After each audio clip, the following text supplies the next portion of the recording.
I was told that the ride on the Radha Damodar bus was Prabhupada's long cherished dream. And because the vehicle that we had just repaired was in such first class shape, we were informed that our bus would be used to take Srila Prabhupada, and that I would be the driver, and Mahamuni would be the servant, and Sunanda would be the cook. Now, Prabhu, I was an expert bus driver, expert. I could pull that bus into any spot, eyes closed. Somehow or other, when Prabhupada and all these sannyasis and senior devotees got on the bus, I was like terrified. I was like really hyperly nervous, you know. So we go out of the Lincoln Tunnel. Now, you know, it's a huge curb, and the curb itself, it has a really high cement curb, and somehow or other, the wheel itself, it gets stuck on the curb. I can't turn it to get it off. So the curb is guiding the whole bus, and sparks are flying out. Nobody, no one knows but me, right? And I'm just praying. I said, Krishna, why are you doing this to me now? I'm going to kill my guru, sannyasis, the deities. We're all going to go tumble. I said, kill me anytime, any way you want. Please don't. Prabhu, I have never, ever, ever experienced fear, anxiety, suffering like that. So I was just praying, trying to hold the bus so that the wheel would veer off to the left.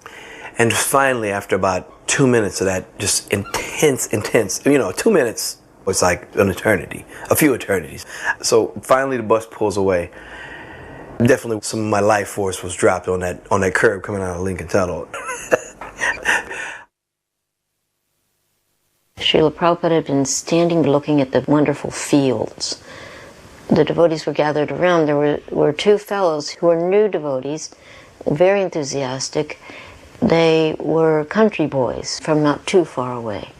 And they had brought from their own garden a medium-sized basket full of vegetables.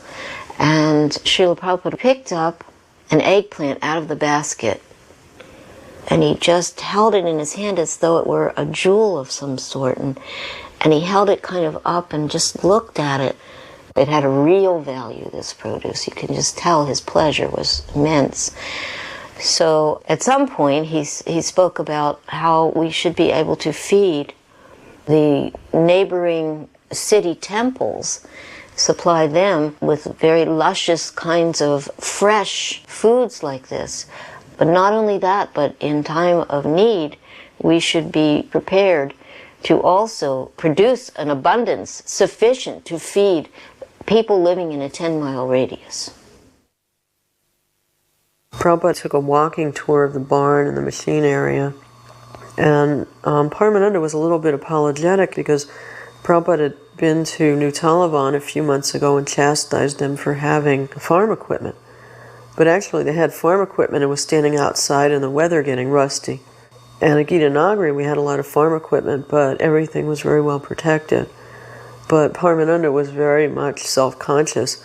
So as he was showing Prabhupada the different equipment, he was saying, and this is a disc and it'll do the work of so many men, and this is a plow and it'll do the work of so many men. And Prabhupada was very silent. But when Prabhupada gave his class later on that evening, he said, it's not that we hate machinery, everything can be used in Krishna's service. He also very much caught our mood that we didn't want to be in the cities. And so when Prabhupada noted that, he commented in his class, it's not that we hate the towns and villages, everything belongs to Krishna. So he saw our mentality and he cut through it very effectively.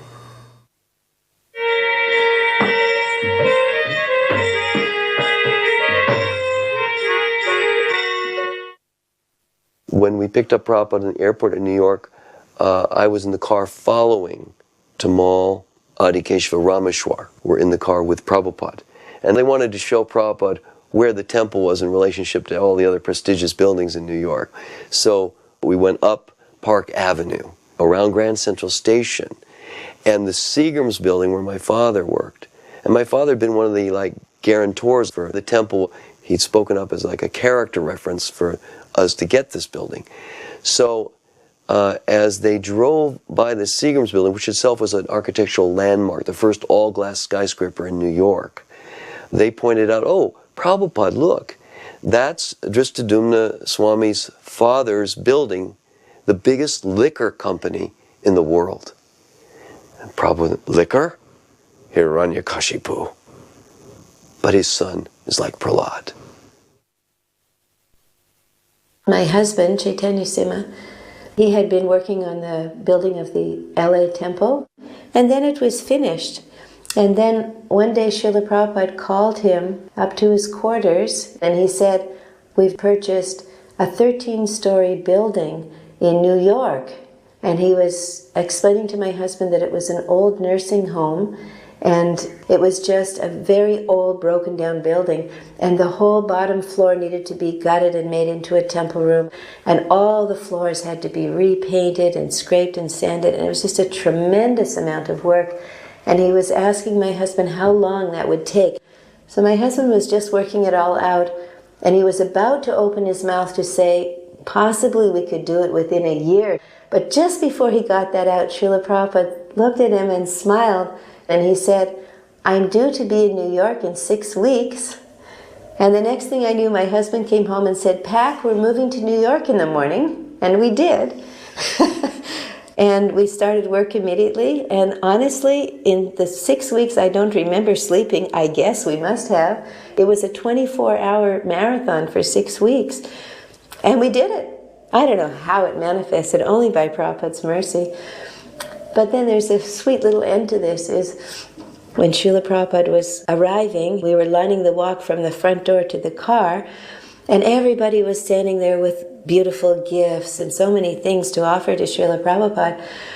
And then I saw my husband come rushing out from doing the last minute things, and I could see him looking. Everybody had something to give Srila Prabhupada, and he felt he had nothing. So he rushed back in, and he went into the Pujari area, the flower room, but every last flower had been used, and all he could find was one rose, kind of dead and blackened. So he just grabbed it and ran back out, and he was holding that. And then Srila Prabhupada came out of his car, and he just kind of floated along, swan-like, and everyone was giving him gifts, and his arms would pile up, and then he'd hand them back to his servant. And then my husband was watching all these gifts, and finally he just put this old rotten rose behind his back.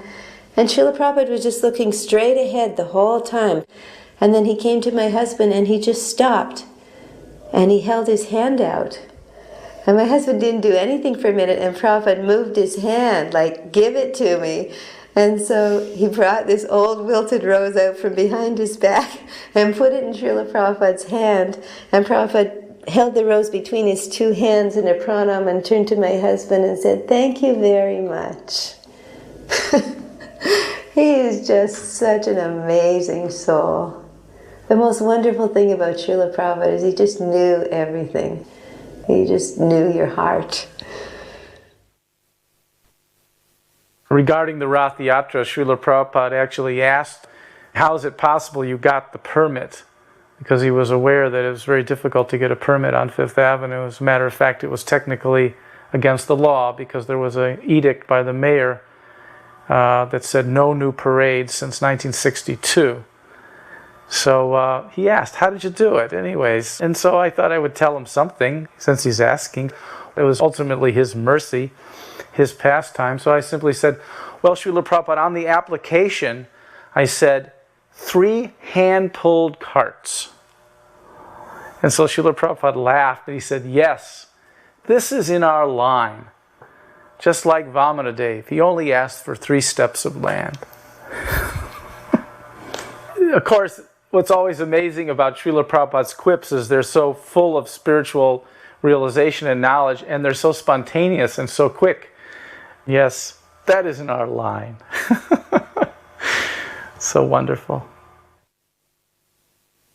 New York Rath Yatra was really a momentous event. It was a great triumph, the one I filmed. I'm from New York City, and I went to high school near the Plaza Hotel, where Rath Yatra to this day still begins there. And so the Upper East Side was where I grew up, and I knew the significance of the Rath Yatra festival going down Fifth Avenue.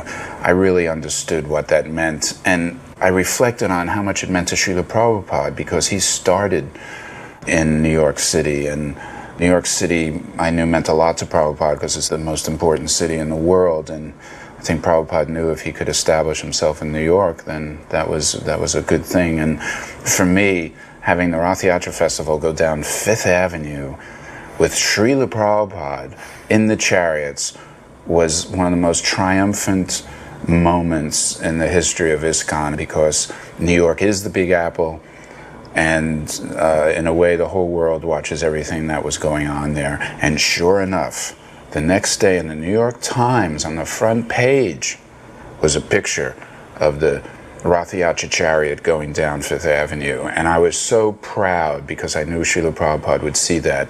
It described the Rath Yatra procession with Prabhupada in very sober and positive terms. Parading down Fifth Avenue with Lord Jagannath was the fulfillment of really a lifelong ambition. I was sitting with Prabhupada once in Mayapur, and he just turned to me and he said, "When I was a young boy, I wanted to perform Rath Yatra. And so my father got me a Rath Yatra cart." And Prabhupada was looking at me like he was about a 6 or 8 year old boy. And he said, everybody thought it was just a play, Rath Yatra. Then he touched me like this with his hand. He said, "But it was real. It was real." He said, "I used to go to sleep in my bed with the Rath cart next to me. In the night I would wake up and reach out to make sure that it was there." He said, "In this way, from my childhood, I was performing Rath Yatra in a small way. And now I'm doing it in a big way all over the world." His ambition as a young boy is to take the train from Calcutta to Puri, that he could go to the Rath Yatra in Jagannath Puri. What an ambition for a child. Such a pure ambition on his part that Lord Jagannath fulfilled it in such a grand style. 1976, after Mayapur, Tamal Krishnaraj and I went to New York to get help from my father to be able to get into China, because China was closed. Madame Mao was in power and her gang of 4, and it was terribly xenophobic. No Westerners were allowed in except under special circumstances. So through my father's contacts, we were able to get IDs as like spiritual sky incense representatives going to look for incense punk. So in New York, we got Brooks Brothers suits. We started to grow our hair. The party was now under Madhavisa. It was the GBC of Radha Damodar, New York, and Gita inaugurated. They'd merged into one huge party. And Adikeshava was the president there in New York. So we had a room there, we did our thing, and we got prepared, and we were en route to Hong Kong via Hawaii, where Prabhupada was writing his 8th canto, the story of Gajendra. And at that time, 2 things happened simultaneously. One, he didn't approve of us going to China anymore because he considered it a waste of time under those conditions. There wouldn't be any possibility for preaching. And secondly, that Madhavisa disappeared, given up his sannyas. So Prabhupada said, "So you go back and take up your party," which was the last thing we ever expected to hear from Prabhupada, given the intensity of the emotions just 2 months earlier in Mayapur. So that was a big shock. Prabhupada said, "So now you go back and take up your party, but one thing you must learn, you cannot force." So there were some discussions then about sannyas. Prabhupada said, "Actually, I have not given any of you sannyas, but I am in a war with Maya, material energy, and I need leaders." He said, "It is called in wartime battlefield commission. There are no qualified leaders, but someone has to lead the charge. So you take, every 5th man, you're now lieutenant of the squad." He's really a private, but we make him lieutenant for the day. And he leads the charge. And then Prabhupada said, "It is to be understood that you are not sufficiently equipped for this fight, and most of you will go down." And I know what he means now that I'm older. We knew very little, but we were enthusiastic. So we show back up in New York, having never gone to China, and Prabhupada's coming. So Tamal and Adi Keshav asked, would I manage the Rath Yatra overall? So I did. And it was wonderful working with Jayananda.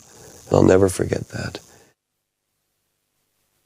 The parade had already traveled about a mile from Central Park, and it was headed toward Washington Square Park at the end of Fifth Avenue.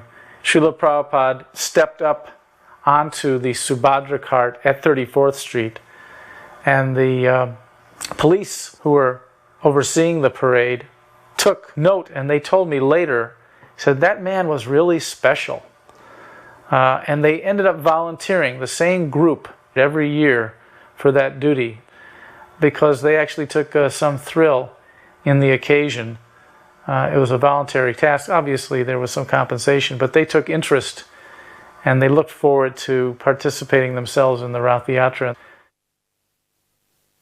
Rath Yatra parade was going down 5th Avenue, and we drove down parallel, maybe down 6th Avenue, and we crossed a couple of blocks, and we saw, like on one cross street, one of the Rath carts, and then when we got down to the next cross street, there was the other one. So it stretched the whole city block, and it looked really impressive from where we were. And then we cut across to the cross street where the Empire State Building is. Then we waited there for a few minutes for the Rath cart. We were a little bit ahead, and then the Rath carts came down, and then they stopped just where we were, and then Prabhupada got out. But I remember there was this tremendous scrummage.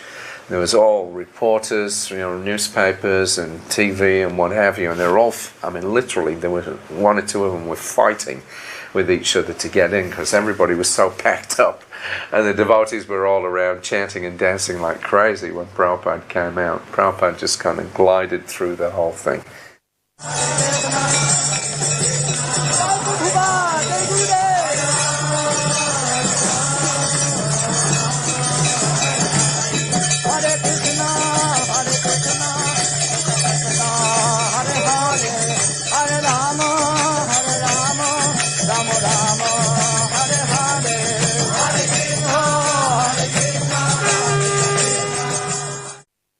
So you see Prabhupada bumped his head on the decking, it was so low. So they were a little paranoid that, some crazy people might try to do something. So it was a security measure. We also sat with him under the decking, and there was about 3 or 4 devotees that were sat on the corners and next to the Vyasasan. And I found out later that they were all armed. They all had guns on them. I think the deprogramming stuff had just started up in America, and there'd been demonstrations in LA in early June, so they were a little bit afraid of that. So from our vantage point, we really didn't see very much. We were underneath the decking there. All we could see was lots and lots of people up and down the streets. Prabhupada really enjoyed it because it was exactly 10 years to the month, when he had formed ISKCON in New York in that little tiny storefront with just a small group, 5 or 10 hippies. And now he's back in New York, gliding down 5th Avenue with these massive Rath carts, hundreds and thousands of people watching. Prabhupada said it was like a dream come true. I had lived with Jayananda for 2 years in San Francisco, so we were very close. He was in preparation like normal, doing everything himself, superhuman effort to prepare the carts for the festival. So I came up the elevator in that skyscraper building, and I came around the corner, and there was a bathroom down that hallway, and I saw Jayananda, and he was walking with his torso parallel to the ground, literally. And I yelled out, "Jayananda!"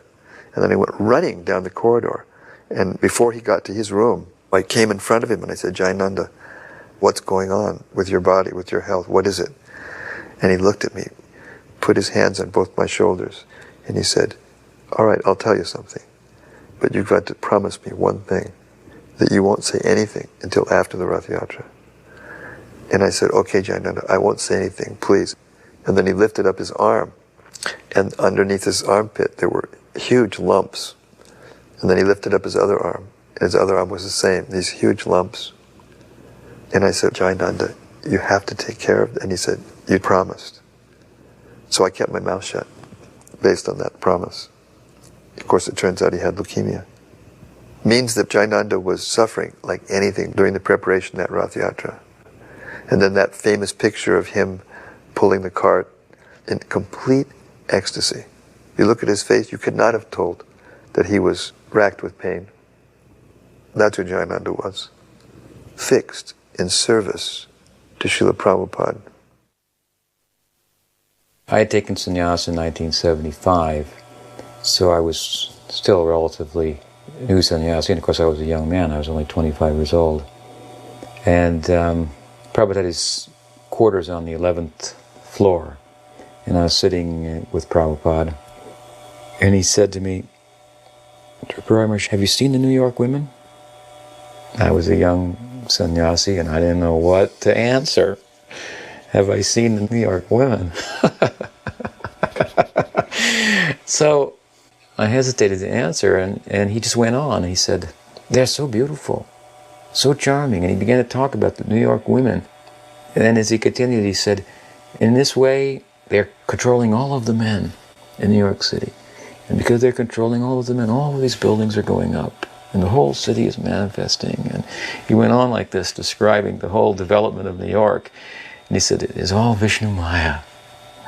And it was so edifying for me, because often the take on sannyas in ISKCON was anti-women, and women were to be avoided, and something like that. But to see Prabhupada, the perfect sannyasi, meditating even on the beauty and the charm of the women, and then be able to take it to that point that he did in perfect Krishna consciousness. It's all Vishnu Maya.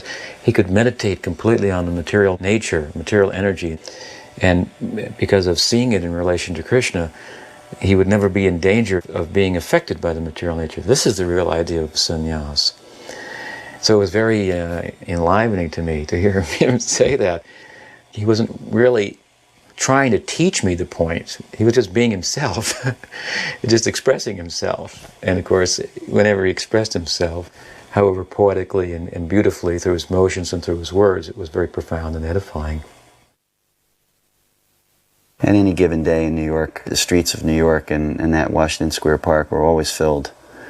So the additional event of Rath Yatra captured the attention even of New Yorkers who are well known for having seen everything and done everything. This was a first for them, to see literally hundreds of saffron and white-robed devotees bouncing up and down joyously in kirtan, and at the helm of it all was Srila Prabhupada. The stage was right under the arch there. Prabhupada ascended to that stage, and there was an ocean of people, devotees from all over the United States, as well as so many bystanders. We were all sitting on the stage facing Prabhupada, and everybody else was on the ground facing Prabhupada, and Prabhupada was the only one that was looking out. So he left after about 20 minutes. He gave a short speech about where the Rath Yatra had originated from. And then we left and went back to the temple, and he left the devotees to run the rest of the festival. So when we got back to the temple, Prabhupada was a little fatigued. So he went to take rest straight away, and Prabhupada asked me to massage his legs and feet. So as I started massaging him, he started chuckling, and then he said, "I thought there'd be some fanaticism." And I said, "What was that, Srila Prabhupada?" Because I remember there were some Christians out there with their turn or burn banners and all the rest of it. And then Prabhupada said, "Did you see?" He said there was one man, he was shouting. He was standing on the edge of a fountain, and he was heckling. And he said then one big black man came up and he knocked him into the fountain. And Prabhupada laughed like anything.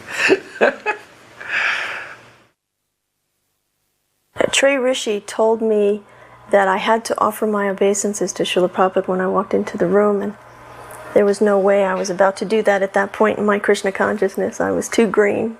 I wasn't about to offer my obeisances to anybody. But I was respectful, so I walked in and I folded my hands and bowed my head slightly and didn't say anything. And then I didn't know where to go, so I just kind of went towards the back of the room. Srila Prabhupada was way across the room at a desk, And Srila Prabhupada looked at me and he said, "So, you are interested in Krishna consciousness?" And I remember I didn't understand a word he said. I'd never met anybody from India before and never heard them speak, so I didn't understand the accent. And Prabhupada recognized my embarrassment and said to my husband, "So, you'll translate?" And my husband looked at me and said, "So, you're interested in Krishna consciousness?" Then we talked for a little while. I asked a few questions. And then a young woman came into the room with a big bowl of sweets. They were white balls, looked like very large golf balls. I didn't know they were sweets at the time. And then he looked up at me and he motioned with his finger for me to come forward. So I got up and I went to his desk. And he said, "Hold out your hand." So I held out my left hand. And he said, "No, no, no, other hand." So I held out my right hand, and he took one of these balls and he put it in the palm of my hand. And I remember it was juicy. I remember the juice was kind of dripping from my hand, and I was trying to hold it so that it didn't drip on the floor. And I looked at the ball, and I looked at Prabhupada, and I looked back at the ball, and I wasn't sure what I was supposed to do with it. And Prabhupada motioned with his hand and his wide open mouth, as if to say, "Pop it in your mouth." That's exactly what I did. This huge ball, I got it into my mouth in one fell swoop. And when I bit down into it, the juice was just so sweet, and the squeak on my teeth really got me, and my eyes bulged, and it was just such a delightful thing that Prabhupada got such a kick out of it. He laughed and laughed. And we talked for a few more minutes, and then someone came in and said, "Srila Prabhupada, it's time for you to go to the airport." And the sannyasis left first, and then my husband left, and I kept thinking, what am I going to say to Srila Prabhupada to make him understand how grateful I am for the time that he spent with me and the loving exchange we'd had? And I kept thinking, what can I say? What can I say? And I was almost out the door, and I remember the last minute I turned around, I folded my hands, I looked Prabhupada straight in the eye, and I said, "Hare Krishna." And that was the first time I'd ever said, "Hare Krishna." And Prabhupada said, without a moment's hesitation, he said, "Jai." And then I left, and I was in ecstasy. That was the beginning of my spiritual life from that point forward.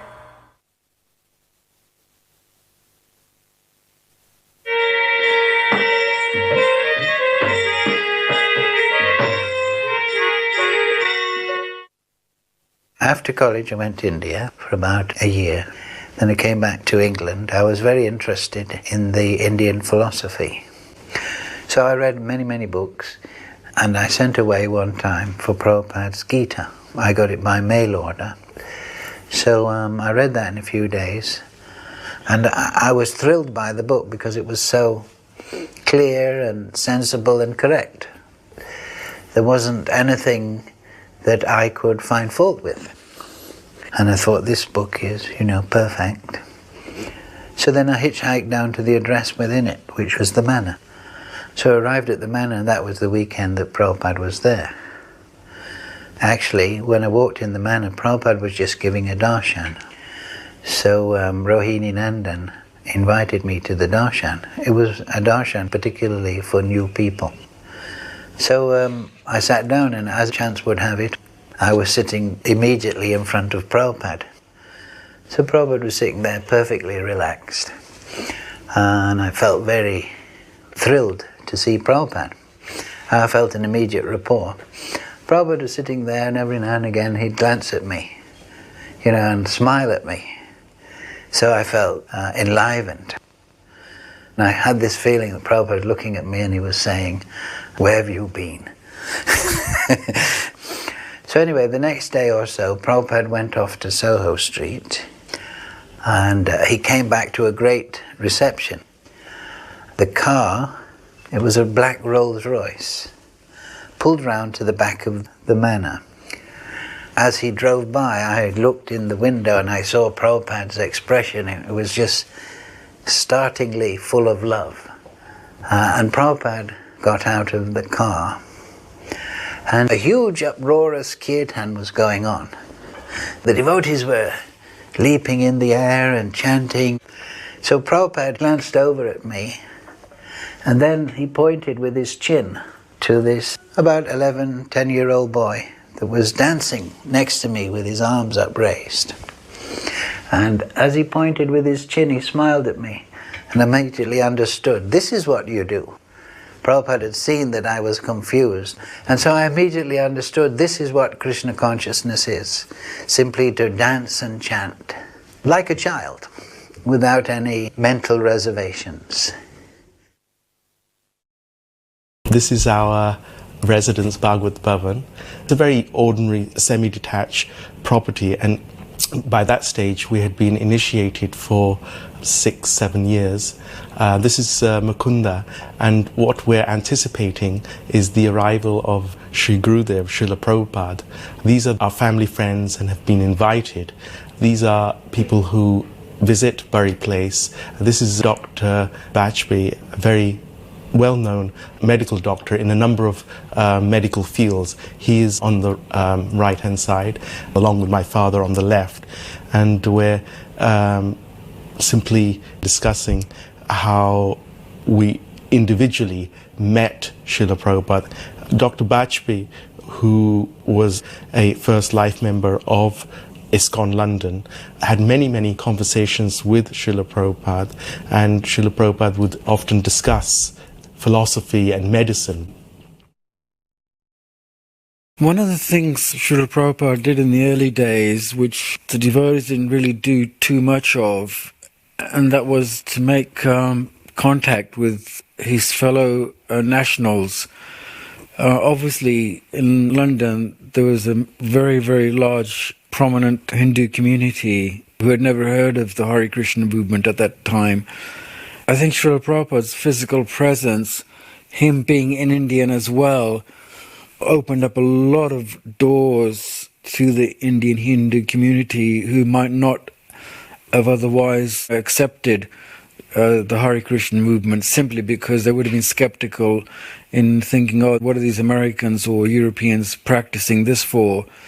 But when they met Srila Prabhupada, their minds were changed completely.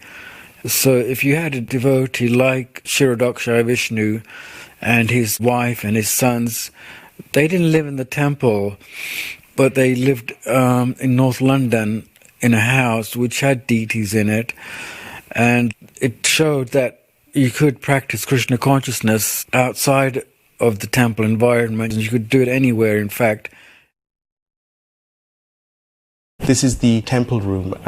This is an example of what Prabhupada blessed us with since the initiation. He installed our deities some time back.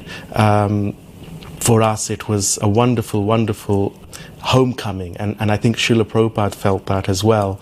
The dialogues would not be formal. Sometimes they would be just as friends or as father and grandfather would have.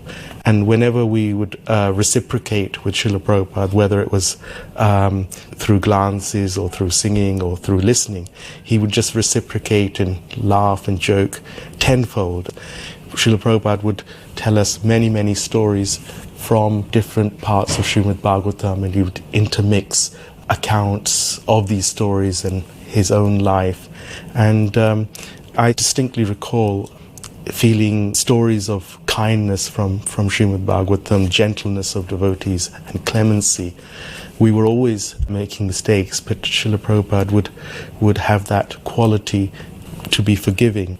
Though he was communicating Krishna consciousness, it was never in an academic way, or it was never dry or impersonal. It was just full of life. This is Srila Prabhupada sitting down on the Vyasasan. He spoke a little while, and then he felt that he would like to take a little rest and bath in our place. So my father arranged all the bathing arrangements, and he took massage, and then he took prasadam. It was at that time where Srila Prabhupada asked the whole family to come into his room, and Srila Prabhupada gave my father the instruction that I want you to establish Deva Varnashram Dharma by practical example. And what he said at this time was that first I came to Kshirodakshayi Vishnu's house as a friend, then I came to Kshirodakshayi's house as a spiritual master, and now I'm coming to his house with Radha and Krishna. Srila Prabhupada had conquered the whole world, but he was still happy to come to an ordinary house like this and bless us with his blessings. It was amazing how Srila Prabhupada hadn't changed one iota in spite of all the opulence and the great wealth that he had acquired, but still he was always fixed in his love for his disciples.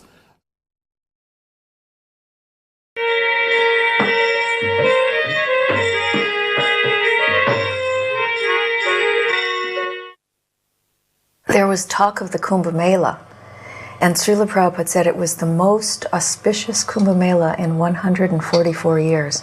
And all the rishis and sages and sadhus would come from all over to attend this particular Kumbh Mela. So it became real imperative that we all figure out how to get there. But there was no trains, planes, no way to get in, no way. Everything had been booked for months in advance. So Abhiram knew the manager of the entire train station in Bombay. His name was Mr. Gupta. And so he came in and he saw Srila Prabhupada, and he put on 2 extra cars for the devotees, 1 second-class car and 1 first-class car. And so the devotees were able to go in. And as we were on our way, we were in the coupe right next to Srila Prabhupada and Rameshwar Maharaj, and we were trying so hard to hear. And you could hear their voices, but not what they were saying. But it was so comforting to know Srila Prabhupada was right there. On the way to the festival, and I think it must have been 1 or 2 in the morning, and I suddenly woke up, my eyes just completely snapped open. So I looked around, expecting to see Srila Prabhupada sleeping, but in fact he was up, sitting there, and clearly waiting for me to wake up. Well, he somehow made me wake up. And so he gave me the opportunity to talk with him, and we spoke for hours. And every question I could think of about the world and of world events and events to come, I was asking. We talked about the Cold War and nuclear arms. And we talked about many different things.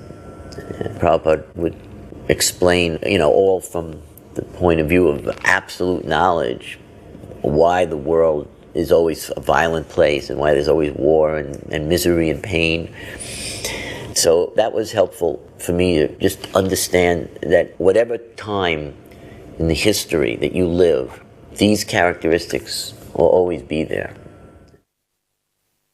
Early 77 in Vancouver, we were going out on Sankirtan, and I was with Kripanidhi Das, and we loaded up a van full of books, and I told Kripanidhi for some reason that day I was going to go alone. And by the end of the day, it was 640 Srimad Bhagavatams and Chaitanya Charitamritas. And then later on in the year, I was in Berkeley, and Radha Ballava had approached me. He was on the train with Prabhupada going to Kumbh Mela at the time. And he said that Prabhupada was very ill. He was lying down, and they showed him the newsletter of all the devotees in the temples around the world that would distribute books. And the biggest distributor would get his name underneath your temple. And Radha Ballava said that Prabhupada sat up and he pointed to my name and he said, "This is what gives me life when I see my disciples distributing my books like this." And he pointed to my name, Tota Gopinath. Every time I go to tell a story, even now, it's it makes me cry, get tears in my eyes. It's that's the one thing that's kept me a devotee. It's, for that 1 second, special moment when Prabhupada points to your name like that and recognizes you. When we arrived there, we were taken out to the campsite, and Srila Prabhupada was distressed by the location because it was sort of an out-of-the-way place. And so he called for the managers to come, and he really questioned why we were in this location, because he wanted to be centrally located in the middle of the action. But then at the end of their conversation, he said, "Never mind," and he just said, "I will send you to the action." And he would just send Harinam Sankirtan and book distribution parties out to the people during the day.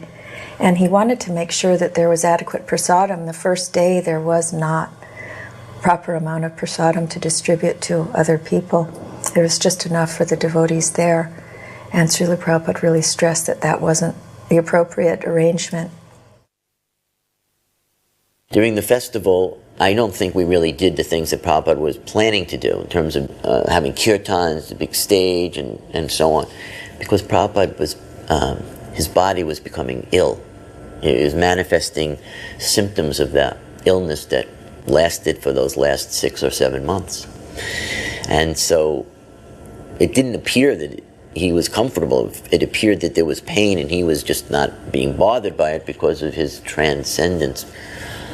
So there were a lot of mixed emotions at this festival because of that. But there was a constant, non-stop parade of all kinds of people, dignitaries, spiritualists who were there and heard that Prabhupada was there and would find their way to where our tents were and just come to get Prabhupada's blessings. That was the whole purpose of this festival, is to purify yourself in these rivers, and you get the darshan of the holy men. So the people who knew, they would try to find Prabhupada.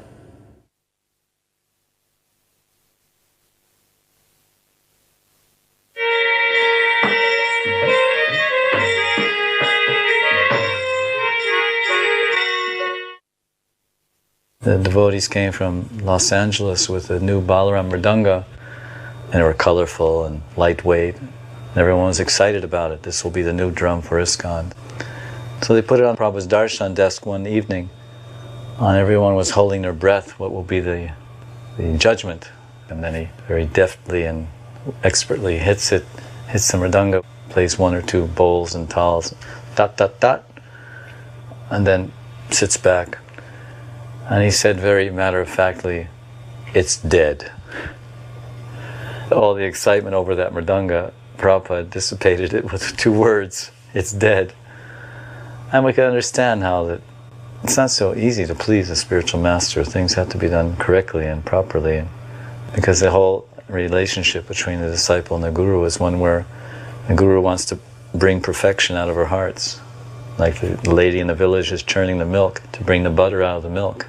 But if she stops halfway and says, "I've done my job, that's enough," then the butter will not appear. So I saw that he was churning everyone in the room, and especially churning the producers of the mridanga. More surrender. Your perfection is not there yet. You have to do more churning to get this final product of the perfect mridanga, or the perfect offering, or the perfectly pure heart.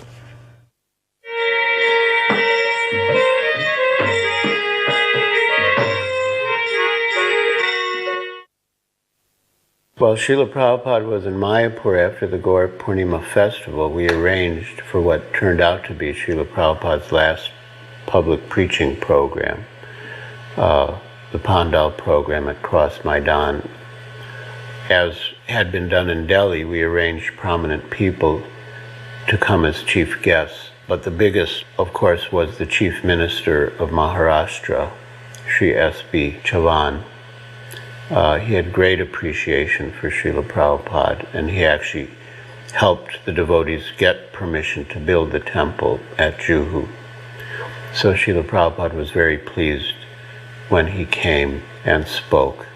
And Srila Prabhupada also addressed him very nicely in his talk and told him that as long as we're in the material world, as long as we're in politics, there will be upheavals. But we should tolerate the upheavals and continue with our duties in Krishna consciousness. Prabhupada's health had deteriorated considerably. He had no muscular strength at that time.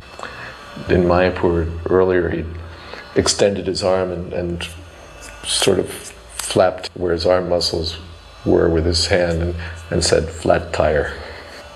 So Prabhupada's health had really gone down. He was practically deposited on this asana and just was there. One night the verse was, "Hogs, dogs, camels, and asses glorify a person who has no interest in hearing about the personality of Godhead." So the disciple was reading, and Prabhupada hardly said anything. The reading is going on, But as it was going on, Prabhupada was getting more enlivened. So he would go from giving one sentence to giving 2 sentences and 4 sentences, and soon Prabhupada was speaking with full enthusiasm. He had so much energy. By the end of the lecture, practically Prabhupada was roaring. The theme that Prabhupada had chosen was that the material civilization, modern civilization, is total failure. Only solution is Krishna consciousness. And he was speaking on this theme every night.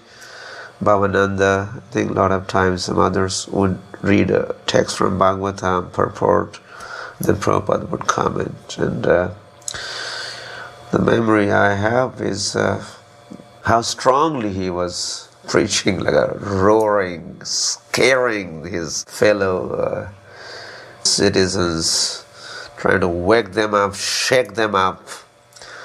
I don't remember any other time Prabhupada was as strongly, forcefully, emphatically making his points, reminding them, Bharata bhumite manusya janma hoila jar janma sarthaka kari kara paropakar. You are born in India. If you want to make your life perfect, don't need the life of cats and dogs. Do paropakar, take to Krishna consciousness. I was there when this play was shown here. I remember the Vaikuntha players. I remember how powerful the actor and actress. Only thing that surprised me to see Sita as an American lady, and I didn't mind Ravan being American, but I was still in the bodily concept. But the important thing was these actors and actresses were so wonderful in their acting. They really brought out the best of Ramayana. At the end, Prabhupada said that these are better than the book. Then he said something else that evening. He said, when Lord Chaitanya himself performed his plays 500 plus years ago, Sachimata, his own mother, could not recognize her own son. Lord Chaitanya, I believe, acted as Lakshmi Devi. That's the power of a strong actor who really puts his consciousness, heart and soul in the role he plays. And that's when the Lord himself assists such an actor to exhibit all the qualities of that person. So I observed that, and Prabhupada was extremely happy with these Vaikuntha players. That was obvious at the end of the play.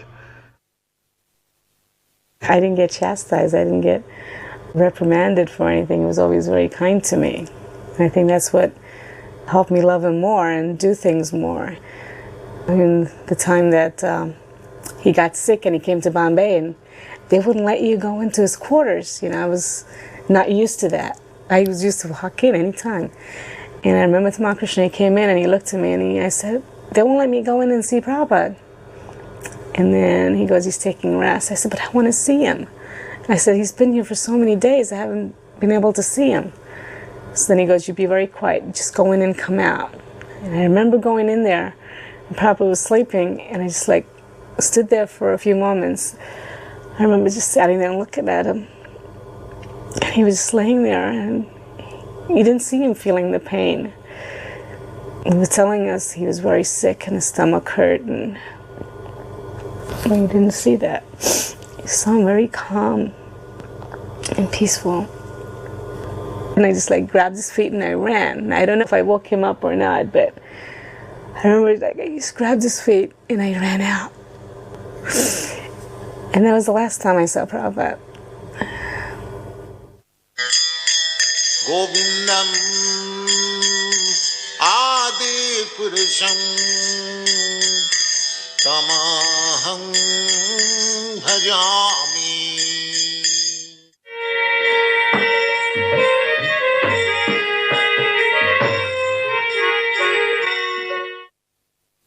When we arrived in Rishikesh, one of the first things Prabhupada wanted was to drink some water.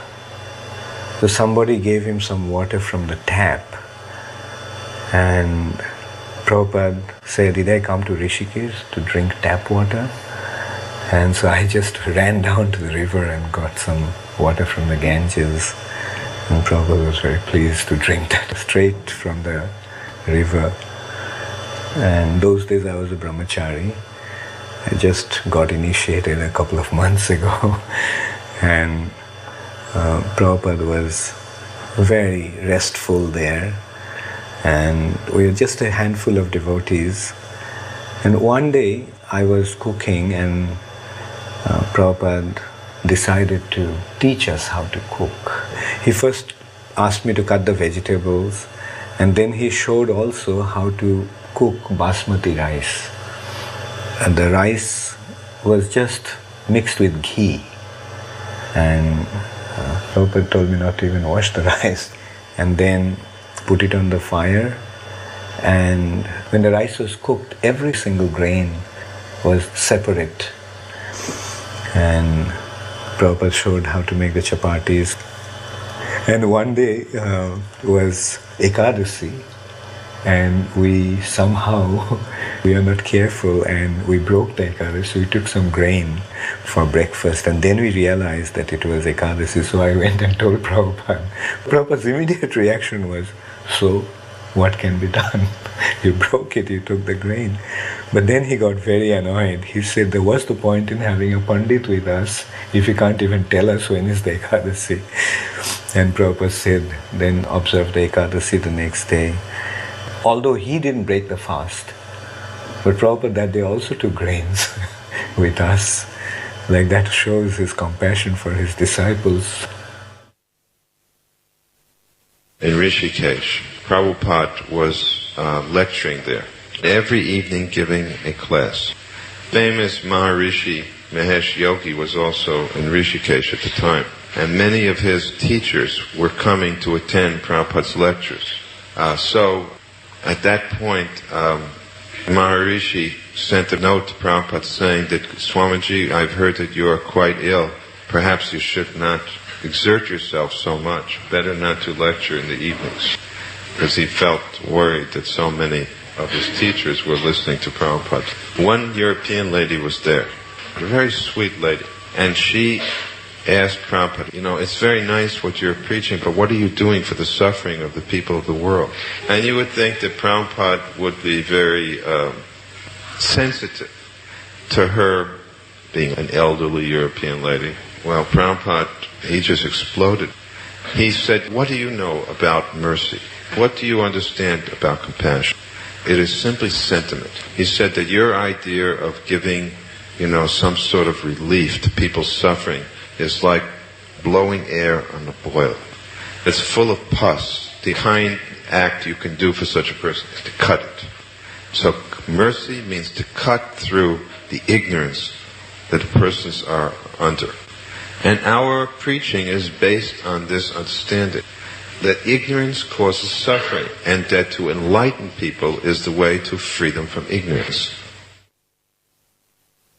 So everything was very wonderful in Rishikesh, and Prabhupada was very restful, and we were having a wonderful time. And then all of a sudden one day there was this huge storm, and it looked so ominous. And it was not only heavy rain, but there was a storm. And the storm made some electric poles topple over at some place, and electric supply got disrupted. And it became very cold also, cold, rainy, and wind. And it was very kind of eerie, like ominous. And those days I used to attend Srila Prabhupada from 12 to 2. And it was around 1 o'clock, Prabhupada just called me. And he told me that the time has come for me to die. And I want to die in Vrindavan. So make arrangements to take me to Vrindavan. And it was such a shock, as if it was a bolt from the blue. So that night only we packed everything up and we decided to leave the next morning. Radha Krishna Padaravinda Bhajananandina Matvalikam Vande Rupa Sanatana Raghujugam Srijiva Gopalakam Vande Rupa Sanatana Raghujugam Srijiva Gopalakam.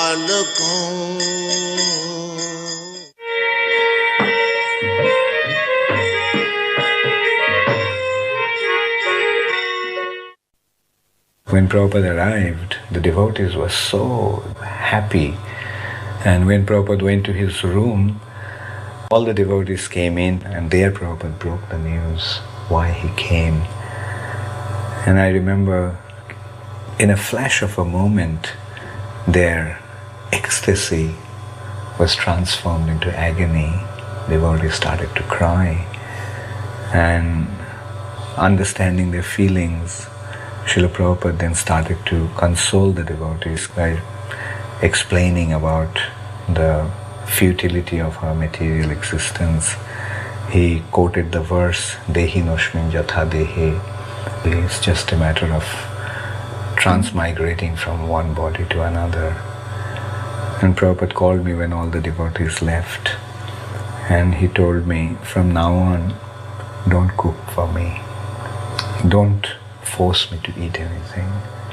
So what's the use of eating when there is no appetite? And I felt that Prabhupada is actually stopping to eat and drink like Parikshit Maharaj, preparing to leave his body. Our Gurukula wasn't finished at that time, and we had rooms in the guest house on the third floor, top floor. And I would go onto the roof of the guest house, and you could overlook onto the roof of Srila Prabhupada's house. And in the evening they would set up a mosquito net for him and a lamp on his desk, and you could hear Prabhupada push the button click of his dictaphone and then translate. And he would do that night after night, but who knows how late Srila Prabhupada would stay up translating, even in his poor health. So it was very assuring to hear Srila Prabhupada in the still of Vrindavan in the night, where you would hear a bell from some ashram ringing the time out, or you'd hear a peacock call. But in the stillness of the night, you would hear Srila Prabhupada translating his Bhagavatam for us and for the world. I went to Vrindavan and I was given the service of being Prabhupada's secretary, and I got this room that overlooked Prabhupada's roof. I had a bird's eye view from my little office. It was great. And I remember looking out one time, there was a huge wind blowing, they call it the loo, you know, that bad wind. It's really unhealthy and everybody goes indoors and buttons up their shutters. And Prabhupada just stayed outside translating, and he kept trying the mic and putting it down and waiting for the wind to go down a bit, but he just had his chud around him and he didn't go, and he just kept on translating. The most traumatic thing I remember of that period is when Srila Prabhupada left for London. He left at midnight. So all the devotees stayed up to say, well, goodbye to Prabhupada, because he was going off to the West to preach. And as the car pulled off, it suddenly stopped. And it stopped in such a position that I was looking down at Srila Prabhupada, and Prabhupada was looking up at me. And he was on at least one guest house mattress had been placed in the back of the ambassador car, and he was lying on it. And I'll never forget looking down at Prabhupada and Prabhupada looking at me, because obviously his body was flesh and bones, but there he was going off to London to preach. And I was so shocked, because he didn't look like he should be going anywhere, but still his determination to preach and to please his devotees was far bigger than his desire to look after his own body. And that picture of Prabhupada has stayed in my mind all these years.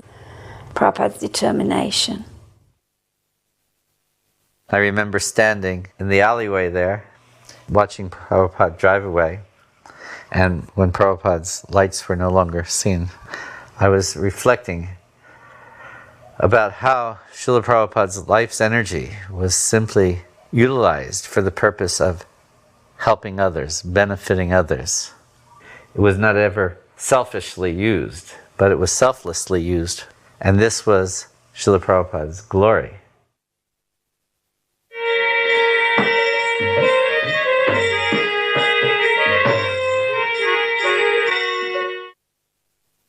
Srila Prabhupada was very happy to be here at this point in London because India had become most unpleasant.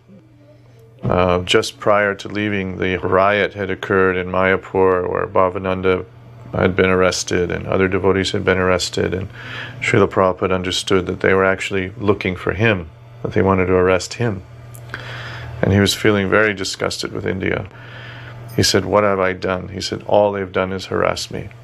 He came into London, he said, "Here everyone is so nice." He said, "Everyone has always been so helpful to me." So we came into the manor, into his rooms, and I remember sitting with him that day or the next day in the drawing room, and he was just appreciating how nice things were in the West. He said, "Everything in your Western countries is so nicely done." He said, "People are also so nice. Simply if they wouldn't eat the cow." He said, "Isn't there any other kind of meat they can eat besides the cow?" I was traveling. I intended to come to Europe to do street clowning with my girlfriend. In New York City, we met a Sankirtan devotee who gave us a book and a record, Radha Krishna album. And when we heard this music, I remember thinking that there's nothing I want to do besides find out what this means and meet the people who are singing this music. So we went to England.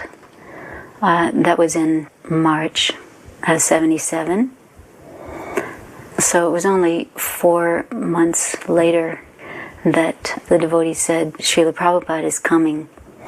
And we all considered it just a wonderful miracle that somehow or other we were actually going to be able to meet him. Many of the older devotees were pained to see him in that condition, but to me it was the first time I saw him, and he just was so incredibly attractive. He was glowing like the sun, just so beautiful, like the ripened fruit of tapasya. I'd never experienced anyone who was exuding so much love. I just was astonished. I had an interesting experience that while he was giving this first lecture, I was sitting, back in a corner where I could see him, but so many devotees around. But I had the strange feeling that while Prabhupada was speaking, he was looking directly at me and speaking to me. It was as if he had sat down in front of me and said, "My dear child, this is why you've been suffering in the material world. And now it's time for you to go back home, back to Krishna. Come with me and I'll take you home." I felt pretty silly due to my big false ego, thinking that I had received special attention. So after the lecture, when I went out into the hallway, I overheard some devotees speaking that, I had this strange experience that Prabhupada was looking straight at me and speaking directly to me. And then I heard another group of people speaking, and at least 3 or 4 different groups of devotees mentioned like this. I was just kind of stunned. What kind of person is this?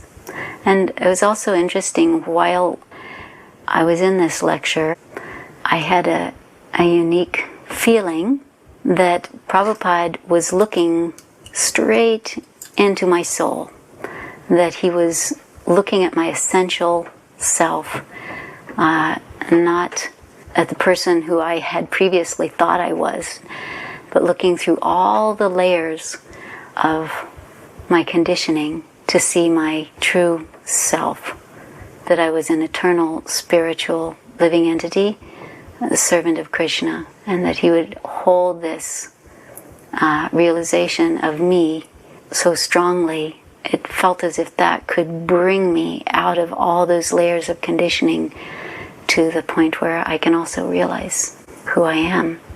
So, because I was a latecomer, and in one way felt unfortunate that I was only able to see Prabhupada in his very last days. In another way, I felt like I received a wonderful benediction. He would sit on the chair in front of the deities, and the kirtan went on for a long time. And I remember Bhagavan, he was leading, but they were singing that tune, Hare Krishna, Hare Krishna. And so Prabhupada was just sitting there watching. And he was completely happy, it seemed, just listening to the kirtan. To me, that was indicative of, how important the kirtan is. That Prabhupada, even though he was trying to write so many books and do so many things, but he still just sat down for an hour. He would just listen to the kirtan and nod his head. But he was completely happy. Everybody was dancing and he was swaying his head and he looked very immersed in some kind of deep reverie. And then he would be carried out and he would go up to the top landing and they would turn him around and he would smile at everyone. And then he would go on up to his rooms. Everyone would bring news. When they would go in, they would come back out and tell you what was happening. But it was so different from any other time that Prabhupada had come, in that you knew he was on a different platform. He stopped pretending to be on the Madhyamadikari platform because he would just glorify anyone who went inside. He would glorify everything that they'd done. You were such a great help in Srila Bhaktisiddhanta's movement, and it was pretty incredible. That time was just so different.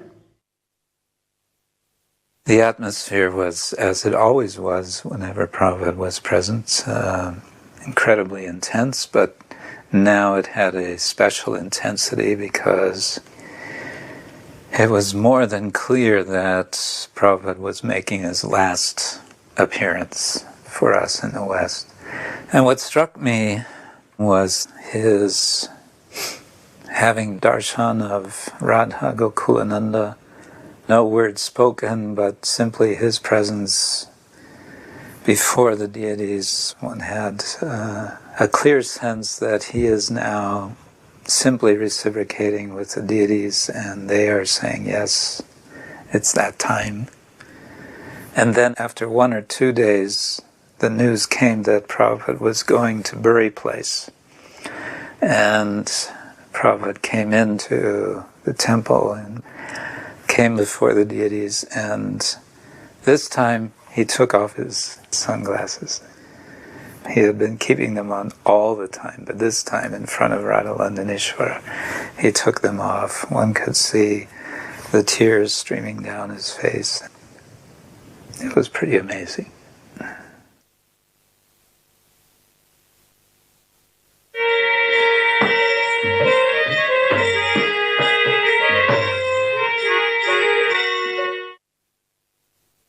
There were a lot of events taking place that for us were very emotionally churning and disturbing.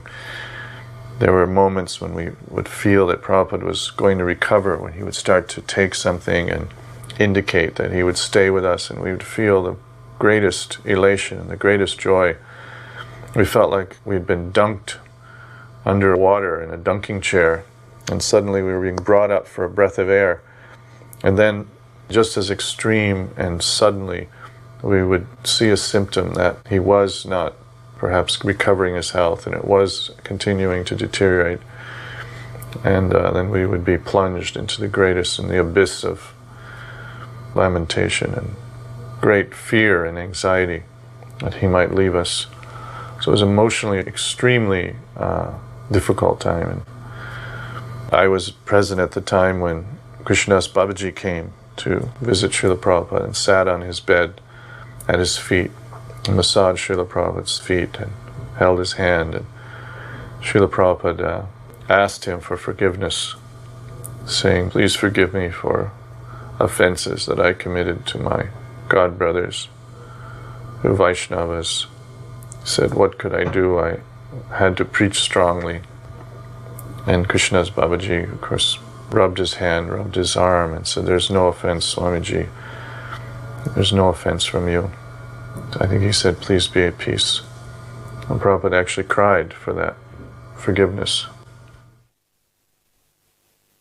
I went to Vrindavan and I had a letter from Jayapataka Maharaj explaining about the idea of going to Nepal to go and start a center. So Prabhupada got the letter and then he called me. He was sitting on the veranda upstairs and he looked very ill. I'd never seen him looking so ill. And then he welcomed me and he thanked me for preaching in Bangladesh. And then he told a story about one Bengali poet, Michael Madhusudan Datta. He had gone to London and he squandered all his money. So then he was asking everyone to please help him, and no one would give him any money except this one gentleman called Vidyasagar. So he gave him some money, and so this poet glorified that man, and he said, "You've got the courage of an Englishman and the heart of a Bengali mother." So then Prabhupada said that you're an Englishman, a Britisher, and you have to show that courage. The British were famous for expanding an empire. He said they expanded their empire all over the world. Even America is your creation. So similarly, you should expand the empire of Krishna consciousness and do it with the courage of an Englishman and the heart of a Bengali mother. Srila Prabhupada would have darshan of the deities, and it was not uncommon. He had these sunglasses, as you can see in the video. Tears would stream down his eyes, roll down his cheek, just with his hands folded, slight nod, each deity, and given some charnamrita. And then taken into the courtyard under the shade of the tamal tree, and Satchidananda, a brahmachari, sang many of the nice bhajans in the courtyard. Srila Prabhupada would sometimes ask for him by name. He had such a sweet, melodious voice. And the boys would get up, 2 or 3, 4 of them at a time, and they would dance in front of Srila Prabhupada, and Prabhupada would nod his head. It was so nice. One afternoon, many of our older godbrothers were in the room with Srila Prabhupada, and many of those who were supposed to initiate disciples after his disappearance were there. And then Prabhupada said to them, "Of my disciples, I see no one who has my qualities. If I see a group of them together, some percentage of my qualities are certainly there." He says, "So I have some faith that this movement can go on. The test of your love for me will be shown by how well you cooperate together."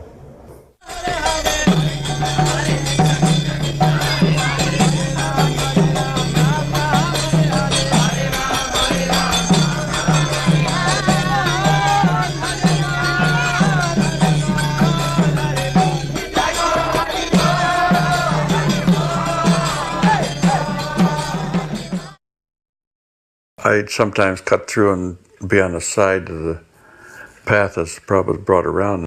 He had on the dark glasses, but you could see his eyes were fixed right on you for long periods of time, like, coming the whole length of the temple. You can just see that you're being scrutinized. And then all of a sudden they opened the barrier. Anybody could go into Prabhupada's house and join the kirtan. Prabhupada wanted all the devotees to come in. So the last 2 months, practically every day I was in there. And there are a lot of mystical experiences that took place. What happened was, I had never really led a kirtan. I'd always joined in the background. And so Sadadanya was taking care of Prabhupada, and he walked out of the room. And Jayadvaita's there. And then he handed me the little cartels. And so I started playing my first kirtan. There I am in front of Srila Prabhupada. And so not even 60 seconds go by, and all of a sudden the whole place transformed. The whole place just opened up in the spiritual world. So many devotees had similar experiences. So for me, it was like a verification of what Prabhupada was saying always, that through him you get the connection to the spiritual world. And that happened. Just like that. All of a sudden, boom, everything opened up. Krishna was there. And how can I know that it was just the power, the potency of that moment, and the visual thing that just transformed the whole room. And so Krishna's on the line. "What do you want?" I just broke into tears. "What can you want more?" It was enough for me. And so I didn't ask for anything. But by the mercy of the spiritual master, we're thrown right into the spiritual world, whether we know it or not. Shortly before Srila Prabhupada left, we were in Hyderabad farm, and we heard that Srila Prabhupada was very ill in Vrindavan and might be leaving us very soon, and we wanted so badly to go, but we couldn't leave the temple alone. There was nobody else there. And then when Brahmachari came and kindly agreed to stay just for a very few days and let us go to Vrindavan, we had very little money, but somehow we booked on the most basic tickets all the way from South India up to Mathura. It took a long time, and we had to sit on our suitcases with the chickens and the goats. It was a big austerity to get there. And then when we got to Mathura, we only had enough time to go and take one darshan of Srila Prabhupada and get back to Mathura for the train back down south again, which was a 2 or 3 day ride. So we took a Tonga and we rushed to Vrindavan temple, and we knocked on the door of Srila Prabhupada's quarters, and we were told Srila Prabhupada's not seeing anybody, only a few sannyasis. There's no way. And we tried to explain, but we've come all the way from Hyderabad and it's our last chance to see Srila Prabhupada. No, it was Bhavananda Prabhu was telling us, no, I'm really sorry. He was, very kind about it, but it's just not happening. And so then we were so sad. So we came out, and then we were standing on that path outside the rose garden, and then there's French windows, French doors, and then there was the bed where Srila Prabhupada was lying. So we were standing on that path and just saying our last prayers to Srila Prabhupada and knowing that he was just on the other side of those doors and curtains, but we couldn't see him. And suddenly the curtains opened and the doors opened, and there was nobody else around on the path. There was only us. And we said our last goodbyes to Srila Prabhupada. We paid our obeisances, and we saw Srila Prabhupada lying there so ill, and we could take a last darshan. And Prabhupada gave us quite a darshan, and then the curtains closed and the windows closed. And then Bhavananda came out and he said, those curtains and doors haven't been opened in months. And suddenly Srila Prabhupada said, open the curtains, open the doors. So again, Srila Prabhupada just knew. He knew that we were there. He knew that we'd gone through quite some austerity to take a last darshan. He knew it was in our hearts. We just wanted to see him one last time. And he granted that. At some point, Yadabara asked if we could film him while he translated. And finally we got permission. We set up some lights so that they were not too bright. The bright lights bothered Prabhupada's eyes. And we filmed him as he translated from the 10th canto, chapter 13, text 53 of Srimad Bhagavatam. And our microphone was right next to his mouth, and I had the headphones on, so I heard him speaking. And he said right into my ears, everything is acting, moving by the supreme desire of Krishna. This consciousness is Krishna consciousness. So although I heard that from him directly, I could in no way relate it to that situation. That Prabhupada was about to leave this planet, was speaking one of his last purports, that this was the supreme desire of Krishna was beyond my comprehension. What we wanted at that point was Prabhupada's vibrant preaching, his good health, traveling around the world, guiding us and correcting us, enthusing us, showing us what it's like to be a Krishna-conscious devotee. And to think that now it was Krishna's desire that he leave was unacceptable. And also in that purport, reading it today, there's no way of guessing the dire circumstances that Prabhupada spoke it in. Right there in that one purport was Prabhupada's determination and his 100% dedication to the mission of his spiritual master. Completely resolute in his purpose. Varnashram dharma is so essential that people remain in subtle.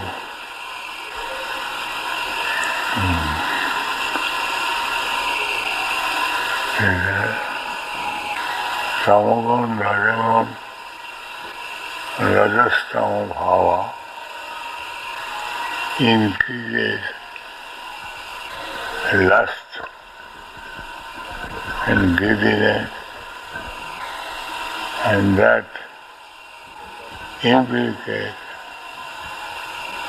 the living entity to exist in this material world in many, many forms. That is very dangerous. Therefore, they should be brought into Satguru, that is establishment of Varnashram Dharma. How to bring people in Satguru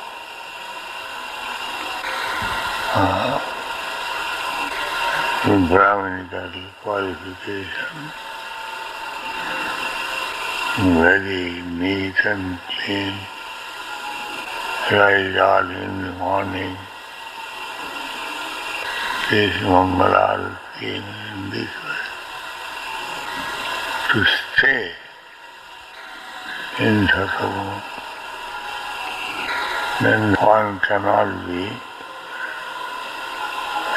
influenced by Tamagun and Rajagun. That is the special feature of human life. He spoke about ISKCON as a child, as a baby, that needs nourishment, that needs protection. And he expressed to me true concern that after his departure, he was concerned for the baby.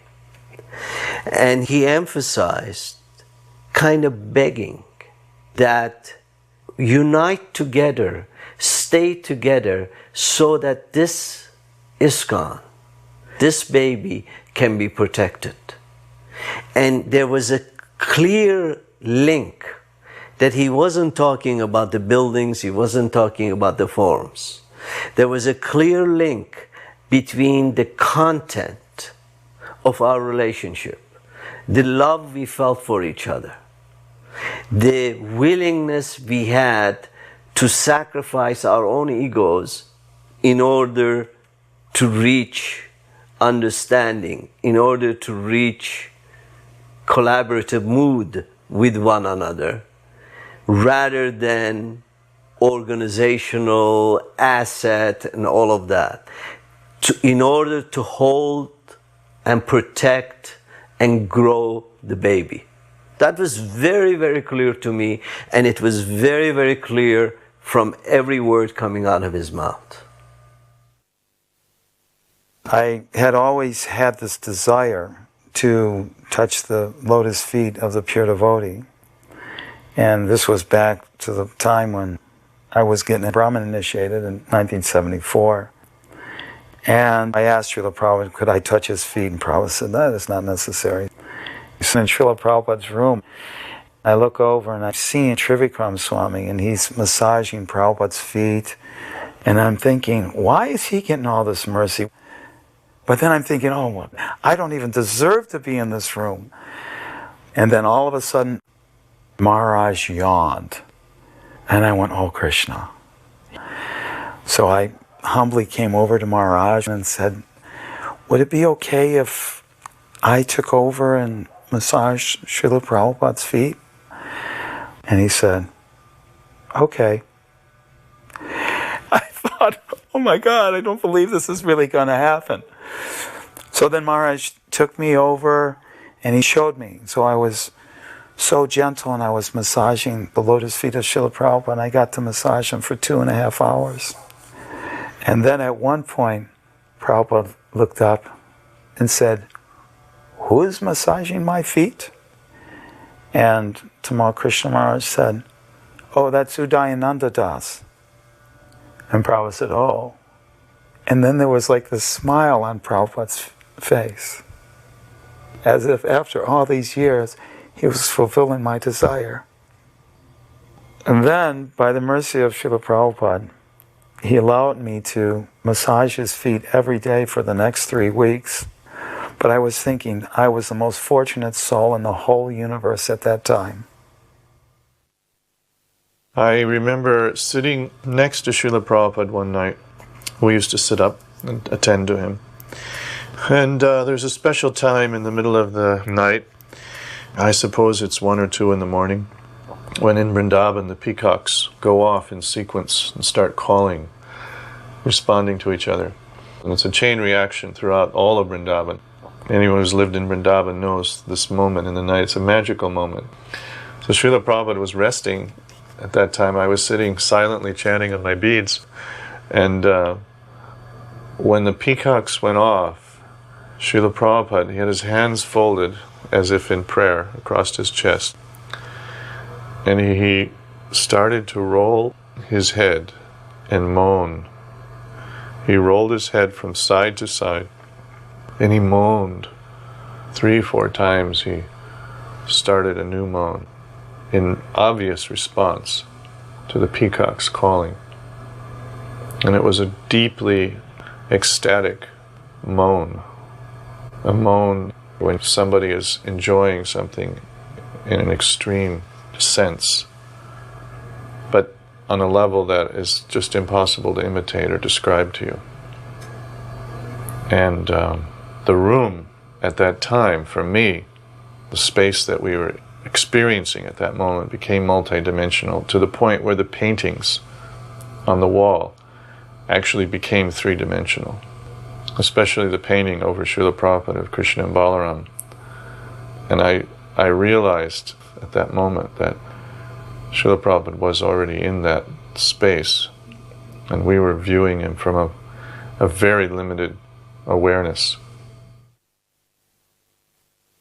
The last time I heard Srila Prabhupada speaking was the night before his disappearance. I think it was around early evening. And we were listening to Prabhupada speak to Swarup Damodar about life comes from life and not through a combination of chemicals. And then Srila Prabhupada said, the scientists, they cannot understand that life is coming from life. And then he said, they cannot understand Bhagavad Gita. They cannot understand this verse. Brahma Bhuta Prasanatma Nasosati. They cannot understand the Brahma Bhuta personality, that he is experiencing happiness from within. And that even though his body is completely destroyed, he stressed it, destroyed, he is in ecstasy. And then he said, I am that Brahma Bhuta personality. And that's the last thing Prabhupada said. In 1977, when I was on the plane en route to Vrindavan to Sri Srila Prabhupada, I vividly remember reading the first canto of the Bhagavatam, Nasta Preshu Bhadreshu Nicham Bhagavata Sevaya, which describes how by regularly hearing the Bhagavatam or rendering service unto the pure devotee, everything inauspicious within the heart is destroyed practically to nil. And in that purport, Prabhupada describes how the person Bhagavat and the book Bhagavat are actually identical, because the person Bhagavat lives his life in terms of the book Bhagavat. And when I got to Vrindavan, I remember walking in Prabhupada's room, offering my dandavats, and then getting up and looking at Srila Prabhupada, and it's very difficult to explain in words what I saw, but I could see that Srila Prabhupada was the complete embodiment of his books, and Srila Prabhupada was fully embodied in his books. It was like Krishna just gave me some kind of vision that was beyond anything I'd experienced before. One night, in the middle of the night, when I was sleeping on the roof of the Gurukul building, one of Prabhupada's assistants came and woke me up. And immediately so many thoughts rushed through my mind. You know, is Prabhupada leaving? Is something wrong? What's happening? He said, Prabhupada is calling you. So I rushed into Srila Prabhupada's room, and then, every word of Srila Prabhupada's was so full of meaning, because one never knew, one thought it might be Prabhupada's last words or last instructions. So Srila Prabhupada asked me, do you think the movement will go on after I go? And I said, yes, as long as we're sincere and chant our rounds and follow the regulative principles, it will go on. And then Srila Prabhupada, with great difficulty, because he was so sick and so weak, pronounced the word intelligence and organization. And I realized that yes, we do have to chant our 16 rounds and follow the regulative principles and be sincere in our devotional service. But to preach Krishna consciousness, we have to be intelligent and organized. And Srila Prabhupada wanted to balance what I had said with the powerful instruction, intelligence and organization. Then Srila Prabhupada asked, is there anything else? And within my heart, I wanted to cry out, Srila Prabhupada, stay, please stay, don't leave. But somehow I couldn't say it. And I just said, no, nothing else.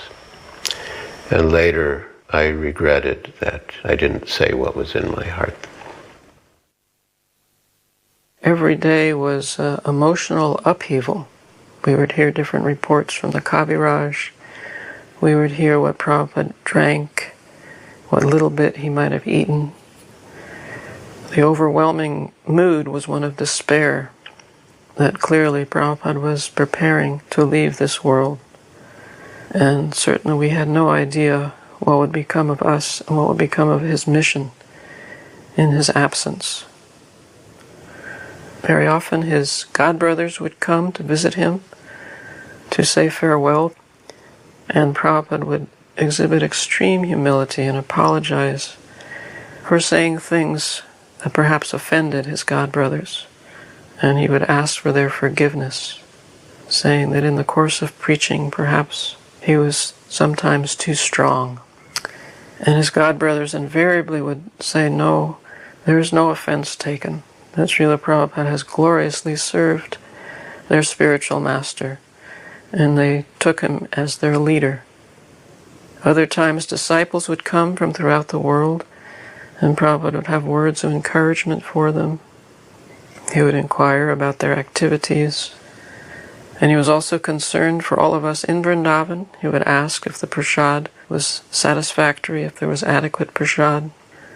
So in this way, he exhibited his incredible concern and his awareness of what was going on, even in that condition.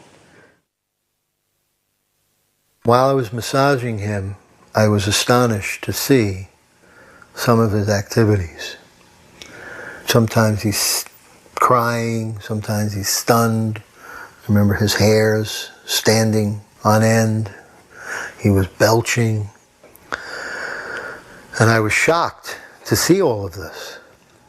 And then I started to remember in Nectar of Devotion that each one of these was an ecstatic symptom of a greatly advanced devotee who is in the highest stages of spiritual consciousness. We stayed in that room whole afternoon, and now the reality was starting to hit. But even though the Ayurvedic doctor had said what he said, still within our hearts there was a ray of hope that Prabhupada can again start reviving himself. This was our prayer and this was our hope, but at the same time there was a kind of acceptance now that was taking place for us. And especially as the afternoon wore on and Prabhupada was not showing any signs at all of reviving to external consciousness. So now the time was drawing closer and closer. And as it drew closer and closer, the kirtan got more and more intense.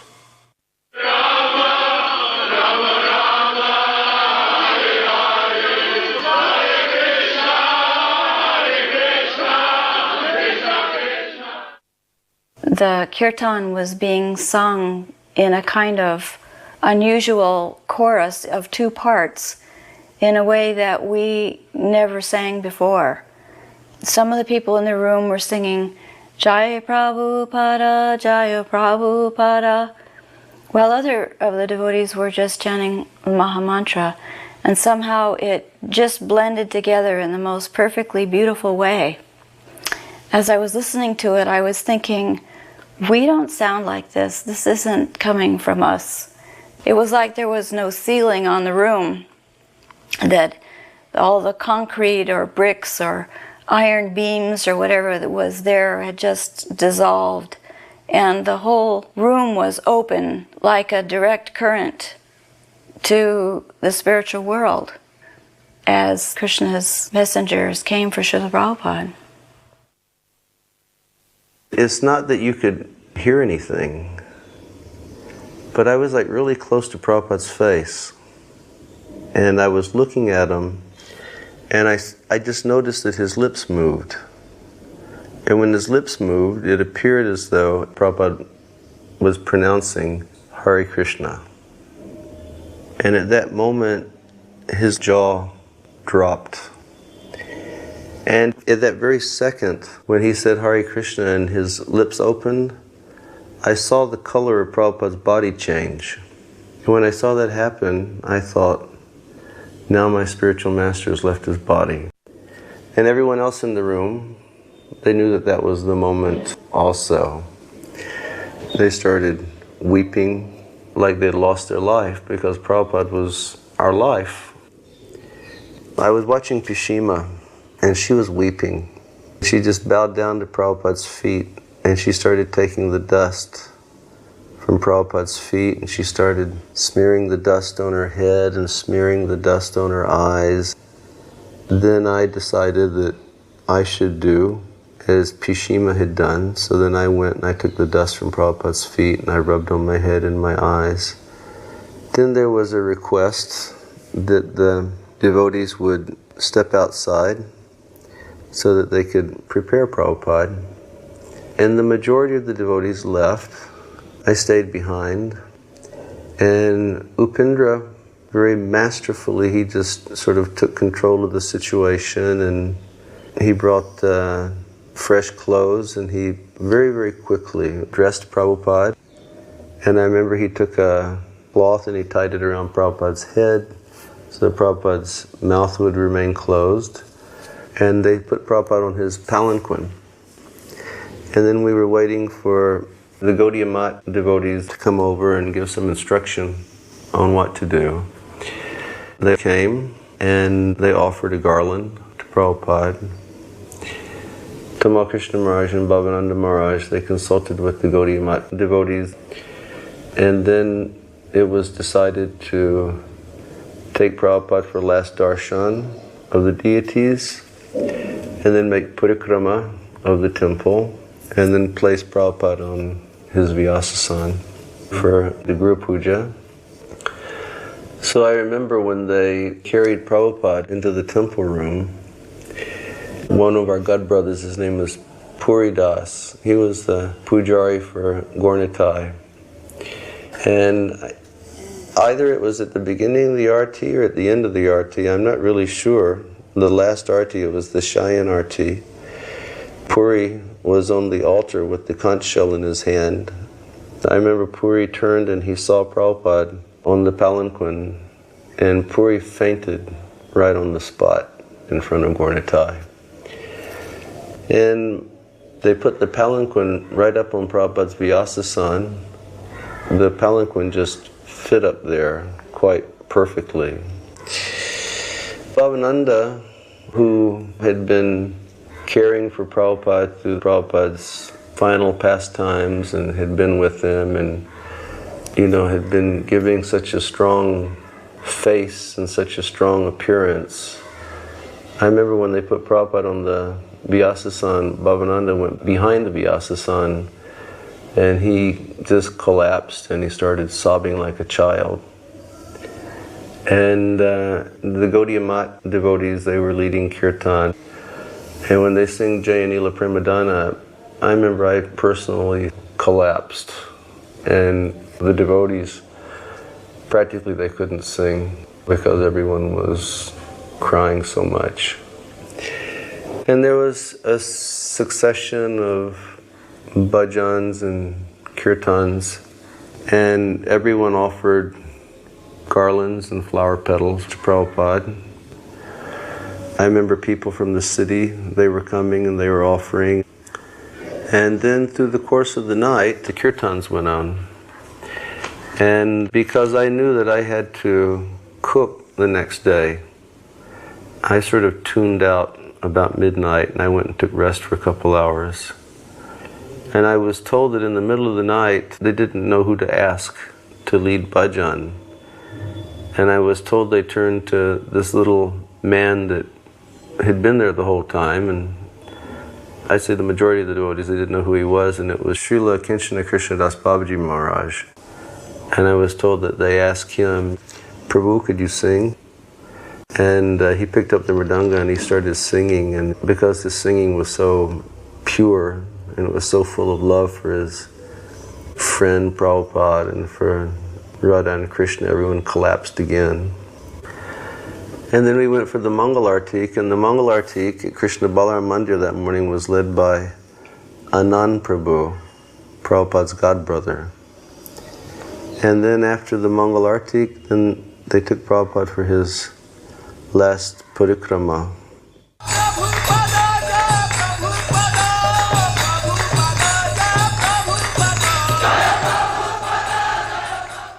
At first light after Mangalarti, the devotees took Prabhupada in a palanquin. I remember Narayan Maharaj was leading the kirtan, Nadi was playing drum, and I had kartals. We went all the way down to Vrindavan, and then of course then I noticed all these hundreds of people that came from nowhere. I couldn't figure that everyone had heard, or if they had heard that Prabhupada left. I never saw Vrindavan in such a mood that everyone came out to pay homage. It was so early in the morning. The rooftops were packed wherever we went. And we took Prabhupada to all the Goswami temples of Vrindavan, Madan Mohan, Radha Damodar, Radha Shyamsundar. And we ended up at Govindaji. And from Govindaji we came back from there.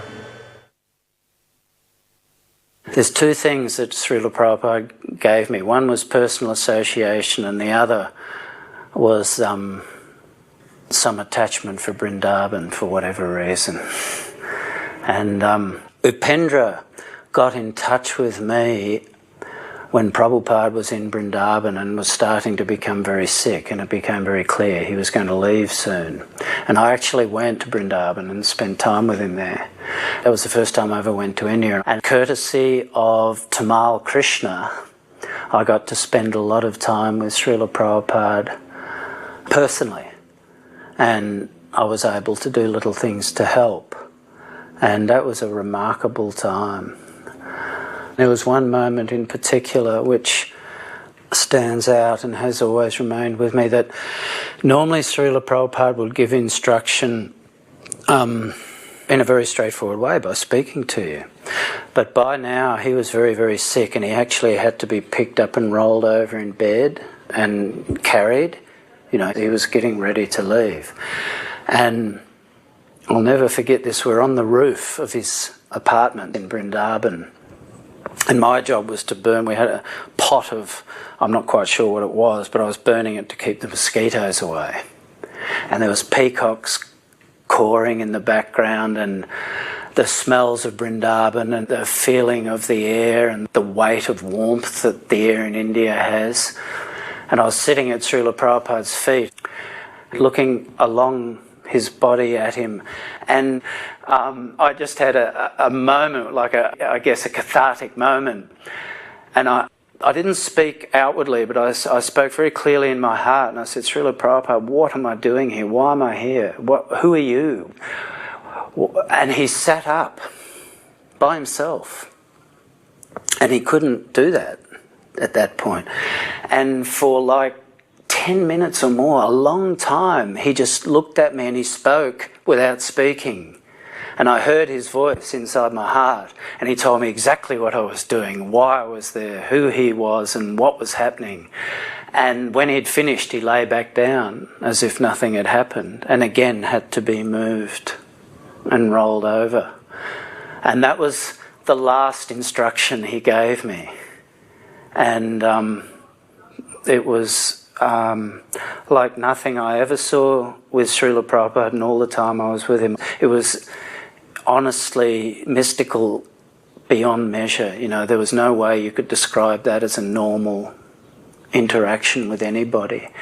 And it was profoundly intuitive, and he defied all material logic by sitting up and doing what he did. And he sat bolt upright, straight, and stared, and didn't stop staring while he spoke without speaking like that. And it was very clear, very basic. There was nothing kind of odd or nothing mixed up with the madness of my mind in there. It was lucid. You know, you're the eternal servant of Krishna, and Srila Prabhupada was non-different to Vrindavan. There was no point of distinction between Srila Prabhupada's mood, his motive, and what Vrindavan was. They were the same thing. Everything made sense then. Seeing Srila Prabhupada in Vrindavan was the most amazing thing. I'll spend many lifetimes coming to grips with that, I'm sure. There was one conversation that took place with Srila Prabhupada in the fall of 1969 en route to a lecture at Conway Hall from where we resided at John Lennon's estate called Tittenhurst. I was present in the van that brought him there. Generally speaking, only the driver and Srila Prabhupada sat in the front of the van, and they were bucket seats. And then the back of the van was left empty, just the metal floor. So I was sitting with my back leaning against the back of his seat on the floor, chanting japa. We had been en route some time. It was very dark by then, and Srila Prabhupada said just loud enough for me to hear, "When I leave this body, see that it is taken around Vrindavan on a palanquin on parikrama." It was so short. It was just a sentence out of the dark and the night, and very stunning to me because I was absorbed in japa, something Srila Prabhupada had never mentioned and I'd never thought of. So I rose to my knees and leaned over so my head was just even with his shoulder. And I said, "Srila Prabhupada, why are you telling me this? Better you tell this to Tamal Krishna, because he has more capacity to see that it is done than I do." And Srila Prabhupada paused briefly and then said, "No, you can tell him," and fell silent. And I too fell silent. So that this came to pass is very salient and so important, because while I did mention that to Tamal Krishna sometime after the conversation, it wasn't something that we spoke about in subsequent years, so that it happened through whatever arrangement of the devotees there means that Srila Prabhupada's wish was fulfilled, and so many Brajbasis were able to pay their respect to Srila Prabhupada in this traditional way. Govindam Adipurisham Tamaham Yami Benam Kanmantang Aravinda Dalayataksham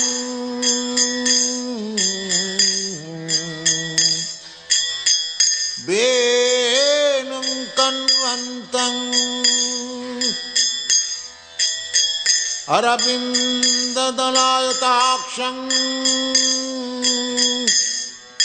Barahavatang Samasita. As we went from one place to the other, people were performing arti, offering flowers, offering prasadam. Just, all of Vrindavan was displaying their love and affection for Srila Prabhupada. And then finally we brought him back, and then we prepared to put him in the samadhi.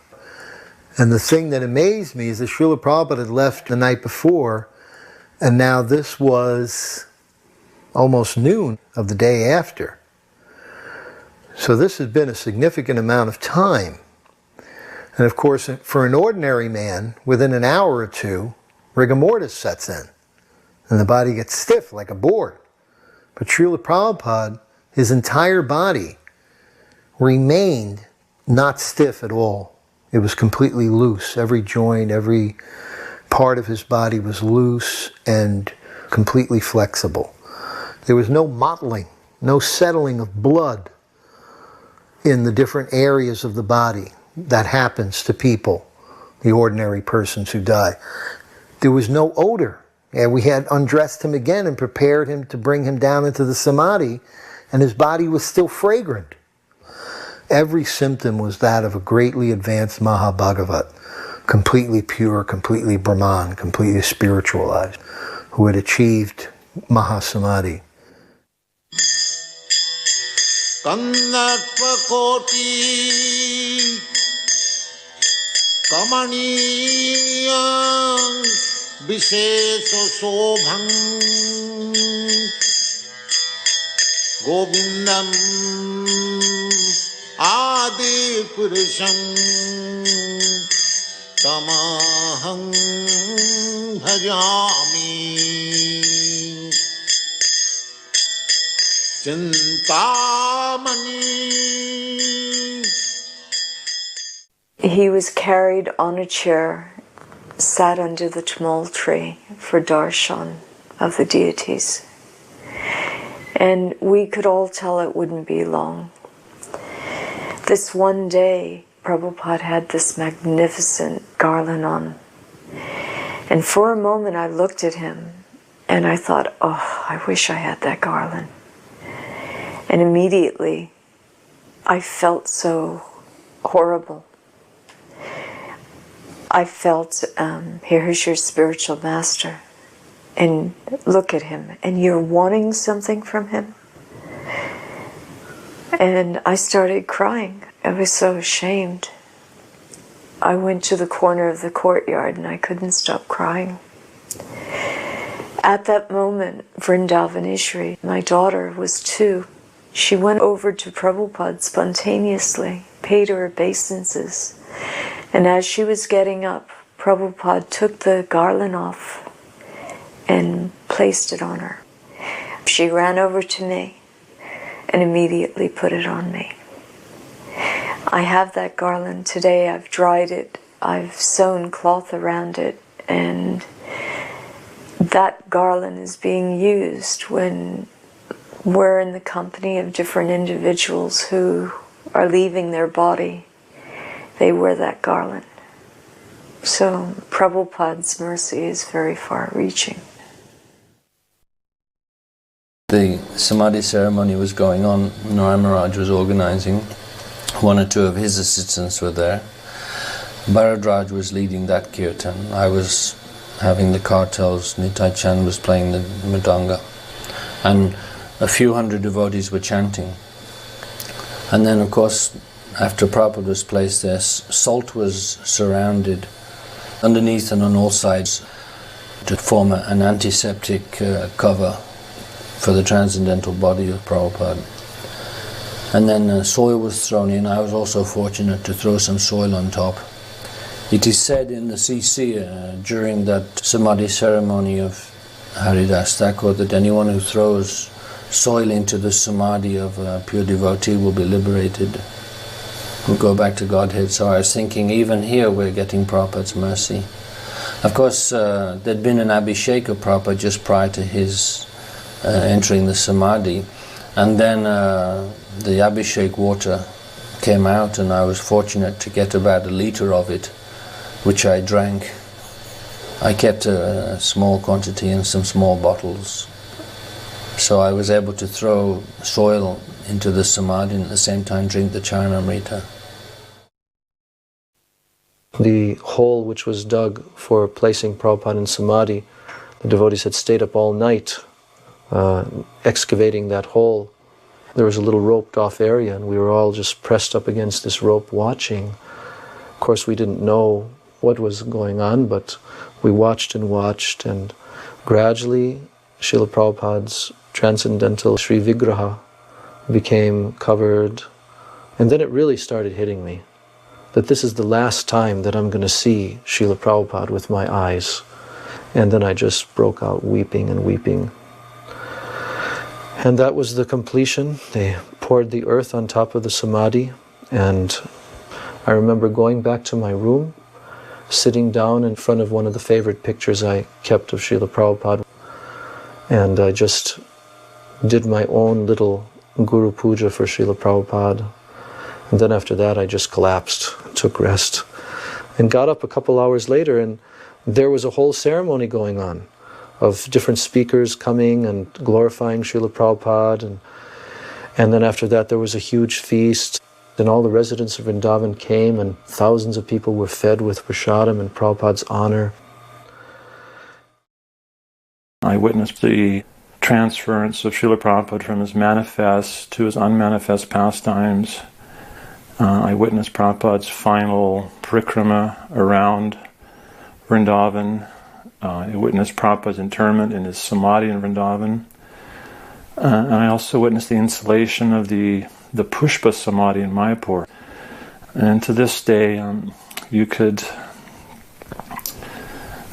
tear my soul from my body, but you could not separate me from the conviction that Srila Prabhupada is completely embodied in his books, and that he's fully present in his samadhis in Mayapur and Vrindavan, and that he's present wherever his devotees are sincerely trying to carry on his mission.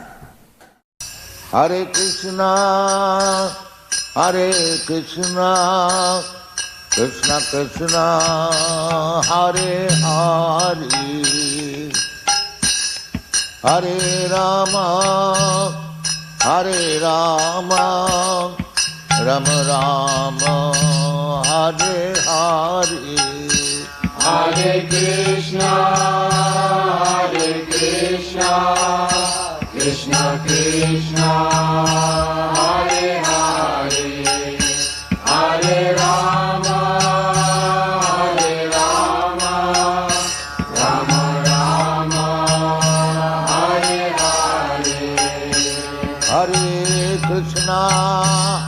Hare Krishna, Krishna Krishna, Hare Hare, Hare Rama. Considering his last will of going around Govardhan, his followers, his disciples, did take Prabhupada, the small brass murti of Srila Prabhupada, which was first taken to Radhakund and bathed with Radhakund water. And there was a procession around Govardhan Hill. Hundreds and hundreds of devotees and friends and well-wishers, followers of Prabhupada. We went performing Govardhan Puja.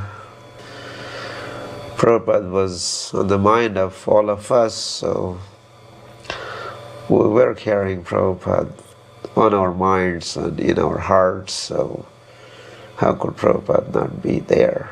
He was very much there. Prabhupada, his mission of preaching, he wasn't thinking of stopping at any time. He was just unstoppable. His desire to spread Krishna consciousness was so intense. He was dead set. If you talk of determination, he's a personification of great determination to spread Krishna consciousness, and he exemplified that by his last will of going around Govardhan. wasn't a drama for him. He wanted to go. He wanted to go on a bullock cart and travel or do some preaching or programs if possible. The night before he was appealed to, please don't go, don't go. And the next day he comes up with this bus program. Take me on the bus. Take me out of here. I want to be in the field, be with the public. Let me die on the battlefield, preaching, battling with Maya. So he was trying to make his followers understand his spirit, his determination to spread Krishna consciousness. And this is how he was preparing us or his followers, future generations, to go on till they reach every town and every village in the world. Like Prabhupada, he was so determined. He would not stop till Krishna consciousness movement reaches Nagaradi Gram Sarvatra Prachar Hoibe Mora Nam. So I think Prabhupada would be accompanying the preacher of Krishna consciousness movement who would be visiting the very last village on this planet, bringing the holy name there. The will power that he had, strong will, which is only giving us inspiration to carry on spreading this Krishna consciousness movement. When Prabhupada first came back in 1977, he gave a real intense lecture about Vani and Vapu, association through personal association or association through instruction. And I remember the intensity of that too, because we also had our teachers, despite the problems, they were pretty sincerely into this. I mean, why else would they give up their lives? So whenever Prabhupada would give these heavy lectures, they used to kind of go out of their way to make sure we got the point. And so I remember when Prabhupada gave that intense lecture, so many of you want to be around me physically, right? But the truth is when you associate with me through my instructions, it's much more effective and I'm much more pleased by it. Of course, we want Sangha with the sadhus and with the spiritual master, but he said the most important thing is to associate by carrying out their instructions, carrying on their mission. And I remember that too, and I knew what it meant. And then I've noticed even as an adult, a lot of projects I've done, the ones that were completely successful were when I've always had that attitude that somehow I'm with Prabhupada. Hare Krishna, Hare Krishna, Krishna Krishna, Hare Hare,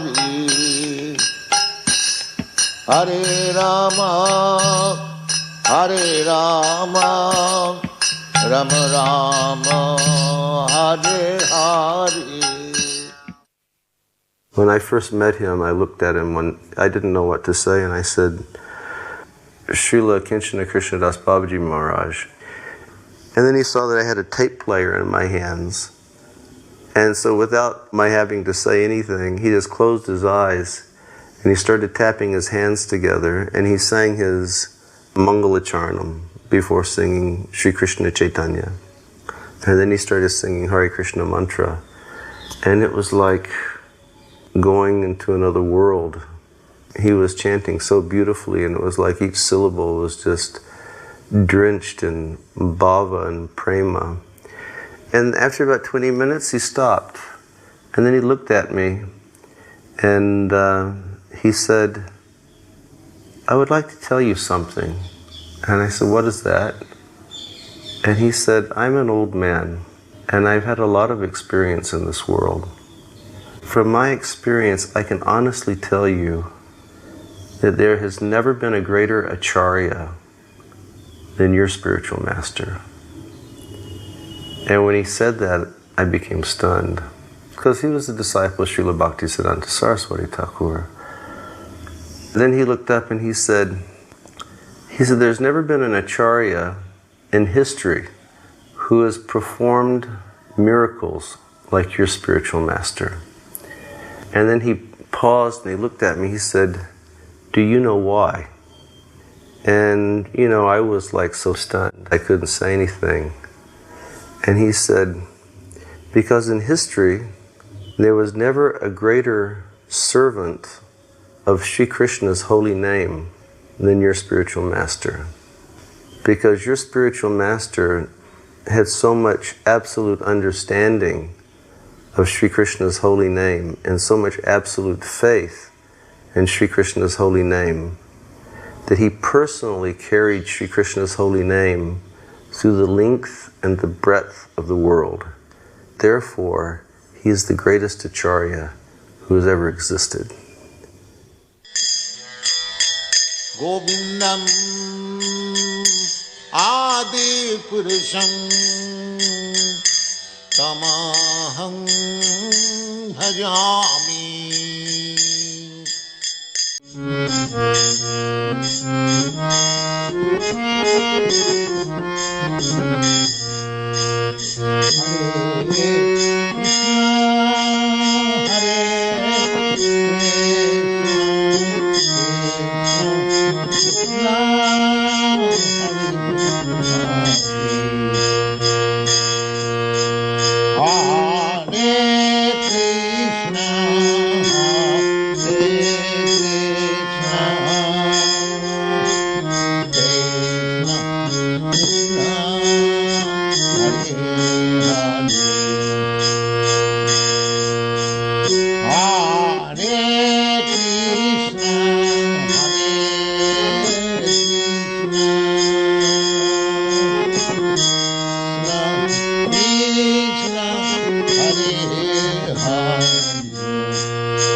Hare